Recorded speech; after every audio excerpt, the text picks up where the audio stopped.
And now, guys, we're finally at the end, and we are going to be looking at Lively's opposition to Wayfarer's Daubert motion to exclude the testimony of Richard Marks. Richard Marks is, he was Johnny Depp's former expert witness, and he's going to be testifying to Lively's lost future potential earnings from speaking engagements, acting opportunities, etc., etc. So, I really liked this guy when he was testifying on behalf of Johnny Depp. He did a fantastic job. I really did like him. I already am starting to think the other way because, largely because of that declaration that was attached to Lively's opposition for judgment on the pleadings. And it was kind of like, because we've already had the decision that the ALA, the Act Alone Out Agreement, is not enforceable. In the ALA has got that California choice law provision, and for some reason, Lively decided to seek a declaration, which he provided, to say, hey, I've been an entertainment industry attorney for 50 years, and, not signing your contract, that's just part and parcel of Hollywood. It's okay. We all do it, blah, blah, blah. And he's kind of trying to say, look, it's a bit of a silent handshake where, we don't sign these things, but we, abide by the spirit of them, etc. And I don't like that. I don't like that because, they don't sign it so that, any provisions they don't like are not enforceable. But I think Lyman should reject that anyway, because Wayfarer made it very clear that Lively signing that was pretty important. So, they chased it numerous times. It was expressly stated in the clause that the contract wasn't even executed unless it was signed. So, and Judge Lyman, he agreed. So he found it to be unenforceable. So why they are trying to say, hey, Lyman, this guy, he knows what he's talking about. He's been in the industry for years and years and years. And he says that, even without the signature, we still kind of just, it's normal not to sign these things, and we, still get the benefit. And I don't agree with that at all. I think where that should stop, in terms of, they performed the contract, is Lively acted on the film, and the film was finished. Wayfarer paid her. Anything more than that, you should not get. If you want that, you sign the contract, like everyone else.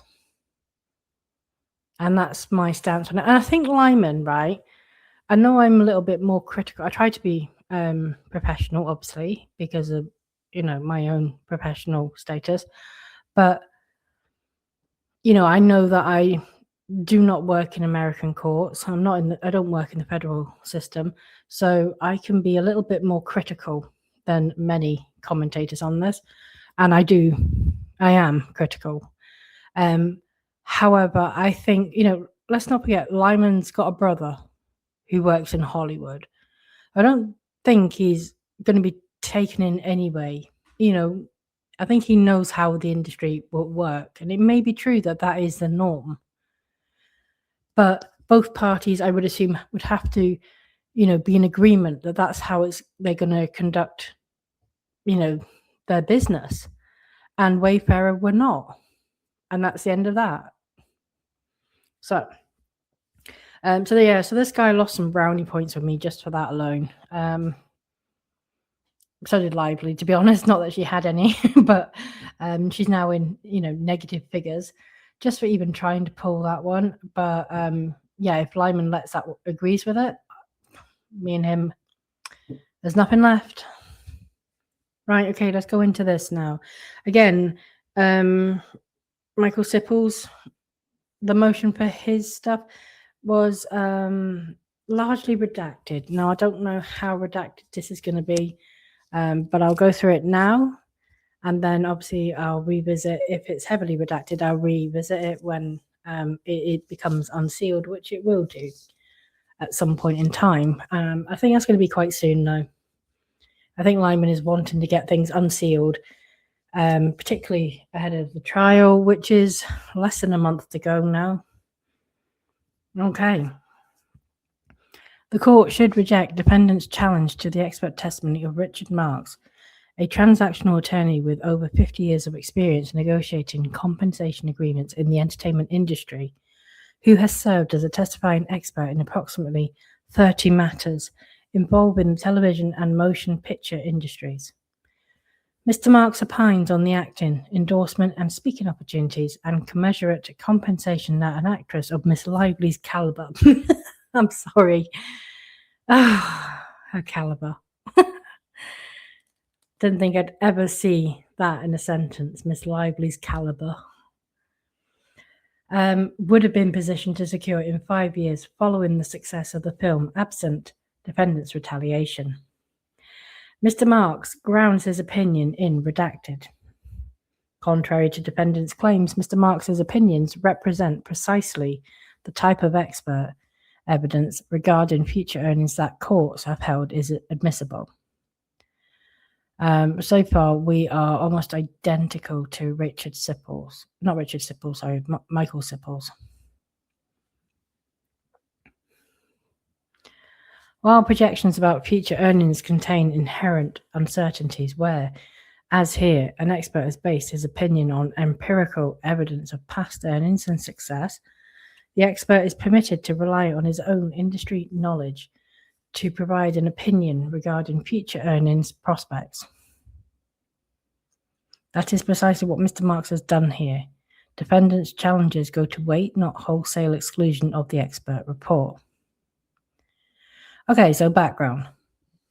Mr. Marks has worked in private practice and in-house for major entertainment studios, redacted. He has represented redacted. In those roles, he has redacted. Based on his extensive experience, redacted. As Mr. Marks will testify at trial, he has worked on redacted. Among his substantial experience as a testifying expert, redacted. Marks concludes that based on redacted. In particular, Mr. Marks opines that redacted. As a footnote here, just out of interest, to remain conservative, Mr. Marks does not include redacted. Oh God, this is so stupid. To reach these opinions, Mr. Marks considers redacted. He reviews data regarding the redacted. Mr. Marks then details the enormous box office success the film enjoyed, grossing $350 million worldwide on a $30 million budget, and how that success provided redacted. Indeed, as Mr. Greystone confirmed, what that should have represented for her is her true arrival as a top-tier movie star and an ability to command not only a significant increase in her compensation moving forward, but just as importantly, if not even more, a significant rise in her opportunities to follow with great filmmakers with studio films. And that probably would have been the case had, the world not learned that she makes up allegations of sexual harassment and steals films right out from directors and film studios' noses. So, no one's going to want to work with her. Finally, Mr. Marks describes how, instead of redacted, instead she has received only redacted. She has received redacted. Mr. Marks concludes that redacted. I don't know why all this is redacted. Okay. Mr. Marks' lost earnings analysis is admissible. Defendants argue that Mr. Marks's opinions are based almost exclusively on speculation as to future events. That is not the case. Mr. Marks's opinion is grounded in redacted. But as is well established, while evidence of future earning capacity may be suspect, if it is presented by expert witnesses who do not provide an adequate foundation for the assumptions they make, whereas here the testimony is supported by empirical evidence such as contracts, or wage scales. Such evidence is admissible, notwithstanding that the plaintiff might not have progressed as he anticipated. While assumptions that are speculative and conjectural, or so unrealistic and contradictory as to suggest bad faith, should be excluded, other contentions that the assumptions are unfounded go to the weight, not the admissibility of the testimony. Expert testimony should be excluded as speculative only if it is based on an unrealistic assumptions regarding the plaintiff's future employment prospects. Defendant's scattershot critique goes at most to the weight rather than the admissibility of the testimony. Mr. Marks's expert testimony is based on sufficient facts and data. Consistent with that principle and supporting Mr. Marks's testimony in this case, defendants in the Second Circuit recognize that expert testimony regarding future earnings is admissible if it is based on historical data regarding past earnings.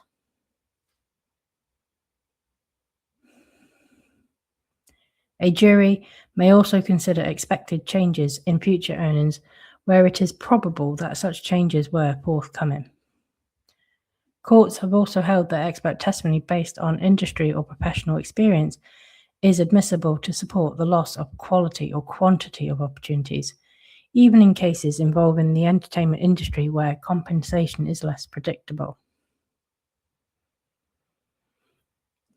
Mr. Marks's opinions are grounded, redacted. This is not a case where an entertainment expert is relying on nothing but his own industry experience to opine that an actress who has been an extra in a few television shows could have earned compensation that is typically reserved for movie stars. Miss Lively is a movie star, not an aspiring movie star. Since 2017, she has starred in 4 major motion pictures, including A Simple Favor, redacted, The Rhythm Section, redacted, Another Simple Favor, redacted, and It Ends With Us. Is that it? Only 4 since 2017? Because 2 of them were done in the same year, so that's over 3 different years.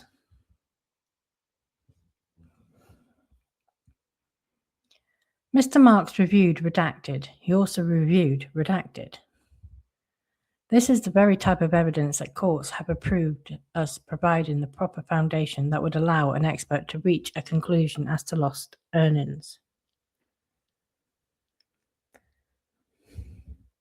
The law is also clear that a jury may consider expected changes in future earnings where it is probable that such changes were forthcoming.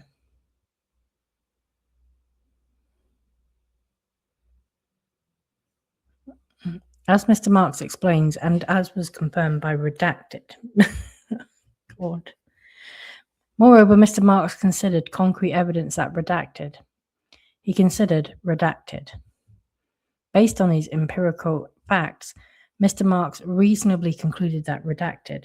He then relied on his 50 years of experience, redacted. Defendant's scattershot critique is unavailing. Defendants assert that Mr. Marks's future lost earnings are not sufficiently rooted in redacted, but Mr. Marks spends pages of his report detailing redacted. Moreover, as a matter of law and common sense, more recent earnings are most probative of future pay. Mr. Marks redacted. Defendants take issue with the fact that Mr. Marks did not consider redacted. Similarly, defendants assert that Mr. Marks did not know about redacted. Mr. Marks includes in his report redacted.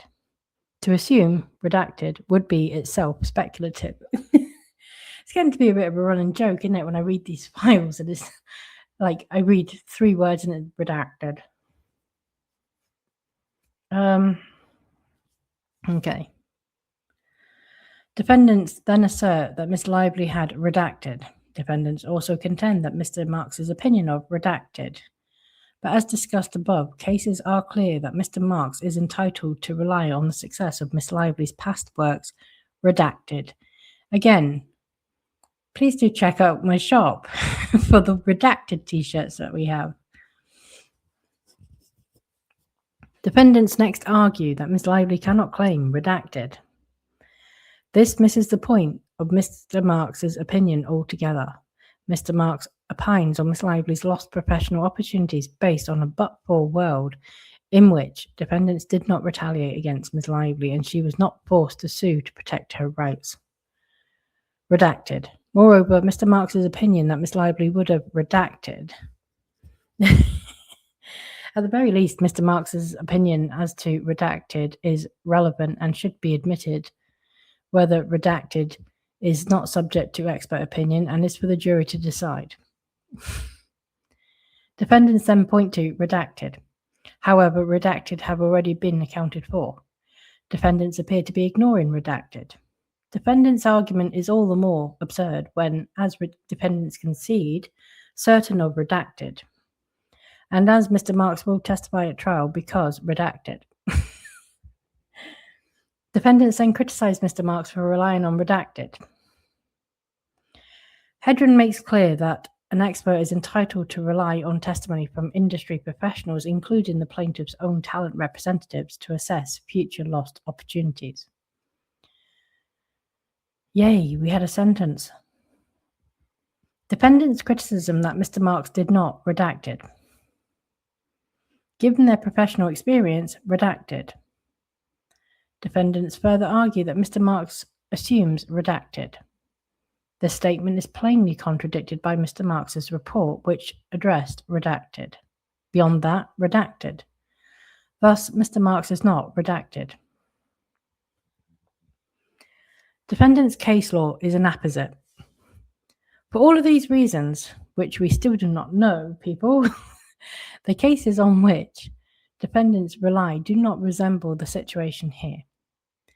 In Boucher, even though the plaintiff seeking lost earnings had only ever worked sporadically, the expert assumed that the plaintiff would have worked 40 hours per week, every week for the rest of his career, and that he would have received regular wage increases and fringe benefits equal to approximately 19%, even though there was no testimony or documentation that the plaintiff would have received these benefits. The Second Circuit vacated the lost earnings award because the expert's projections were driven by unrealistic, unsupported assumptions that broke completely from the plaintiff's demonstrated work history. Similarly, in Dixon, the district court granted the defendant's motion to preclude the plaintiff's expert testimony for lack of methodology and failure to quantify damages. The plaintiff sought lost earnings and offered an expert who specialized in the field of executive compensation in the music industry to testify to her earnings projections. However, the expert did not calculate the plaintiff's lost earnings based on her actual compensation at the time she left the employer, including because the expert did not calculate any lost earnings and failed to consider the plaintiff's income, longevity in the industry, or a quantifiable range of damages.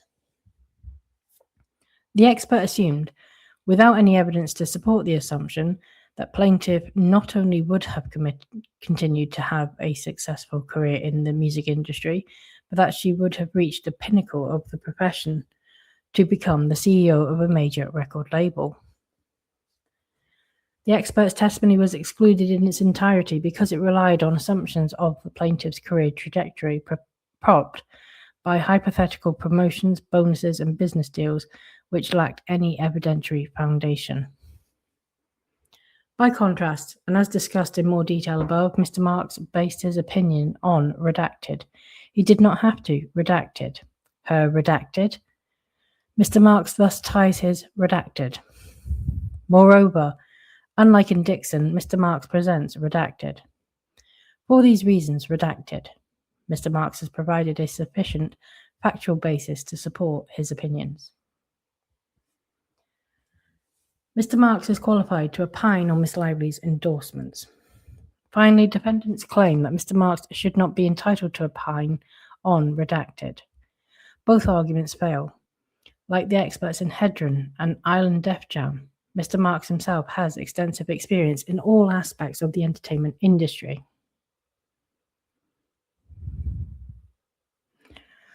So too here, where Mr. Marks has over 50 years of experience in Hollywood deal-making, including in the current climate where actor deals are not siloed from other professional opportunities, like endorsements, that flow from that exposure. As Mr. Marks will testify at trial, studios and production companies are oftentimes required to review an actor's endorsement commitments in managing, scheduling, and major talent agencies like, for example, Redacted. Coordinate among groups to serve these interrelated parts of an actor's career. Thus, Mr. Marks's own experience and those upon whom he relied to form his opinions provide more than enough expertise to support his opinions, and in arguing that Mr. Marks did not consider Redacted. As such, it is defendants' arguments that are speculative and should be disregarded. Conclusion. Thank you. For the foregoing reasons, defendants' motion to exclude the expert testimony of plaintiffs' experts Dr. Jennifer Freyd, Dina Maisland, Dr. Aaron Coletta, Dr. Ashley Humphreys, Jeffrey H. Kinrick, Michael Robbins, Michael Sipple, and Richard Marks should be denied in its entirety. There we go. That's the end of that.